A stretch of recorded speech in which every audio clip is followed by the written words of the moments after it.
Dear Dr. Linda, I am a first grade teacher in Minnesota, and I have a student in my classroom who has fluid in her ears, according to her mother. Her mother told me that this is nothing to worry about, that it isn't an ear infection. I'd like your take on this, Dr. Linda. Just what does fluid in the ears mean? Sincerely, Mary Jo, first grade teacher.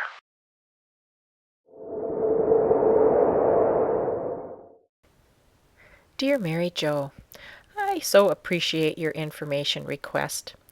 Let's start with what is likely going on with your student. I am guessing that your parent is telling you that their child doesn't need medical treatment for her ears since there isn't an infection.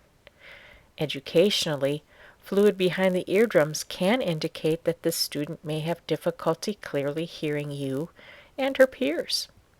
Often physicians wait until the fluid clears up on its own rather than doing any type of treatment. This can sometimes take 6 to 8 weeks. Boy, that's a lot of instruction that this student may not be hearing clearly. What does it sound like to have fluid behind the eardrum? Consider when you are swimming or bathing and your head goes underwater. How does that sound? The whale is a general message call when the loon wants to interact. It can be used between separated parents. Wow, if I was in the classroom trying to listen to my teacher, I'd have a hard time.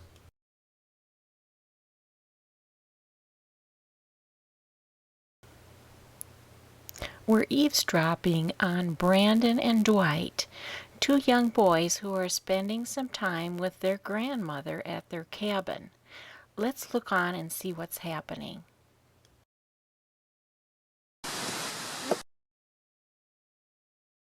Brandon, Dwight, time for lunch. We better go up there. She has some Captain Crunch for us. See, that audiologist doesn't know what she's talking about. My grandson just hears me just fine.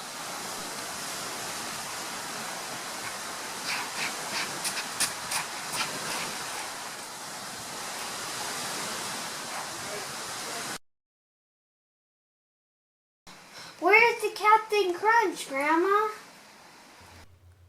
We have a situation here of confusion between Grandma and the boys. Grandma's planning on lunch and not Captain Crunch.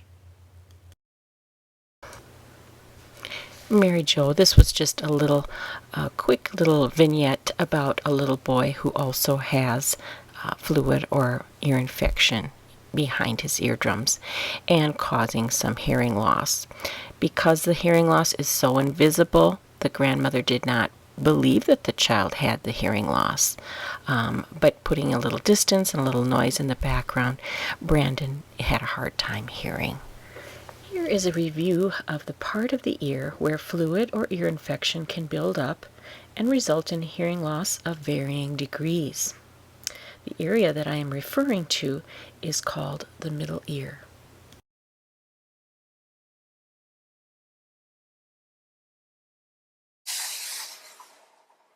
Hello, welcome to the middle ear. In this space, I'm going to share with you some of the key parts so you have a better reference as to what is happening with our kids who have ear infections or fluid buildup behind the eardrum. Right down here, that's the eustachian tube. It has a key role in contributing to this fluid buildup problem. It has an opening in the middle ear and another in the nose-throat area. Its job is to equalize pressure and to keep our middle ear air-filled. When you go on a plane and your ear pops, guess what? That's your eustachian tube doing its job. Right next to me on this side is the eardrum.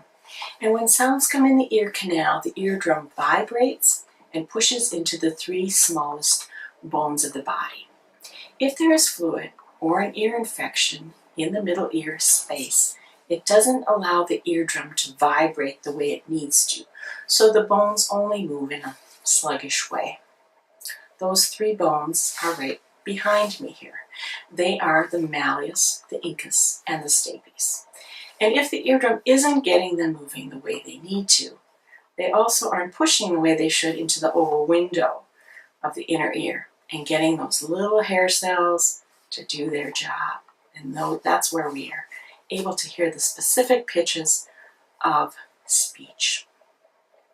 Hearing loss becomes the result if all these actions aren't able to take place the way they need to. The amount and thickness of the fluid in the middle ear will make a difference as to how much hearing loss a child has, because it'll affect the mechanical or lever actions either in a small way or in a large way. So our goal for better hearing is to have an air-filled middle ear space, and so all the parts can do their job. I hope this has been helpful, and I appreciate you spending this time with me and Charlotte in the middle ear. Whether it's infected or a clear fluid, hearing loss can result from a slight to more of a moderate level, and it can impact the student's ability to learn in the classroom. Hearing loss is invisible. If you have a student in your classroom who is having difficulty attending, has confusions with spelling words, appears to be watching you and peers more, these are signs that your student could have hearing loss. Do have the school nurse check the student's hearing or alert the parent that you do have concerns about hearing loss. Mary Jo, I hope that this information has been helpful to you and that this confirms what you see in the classroom, that it's not just fluid if hearing loss is present.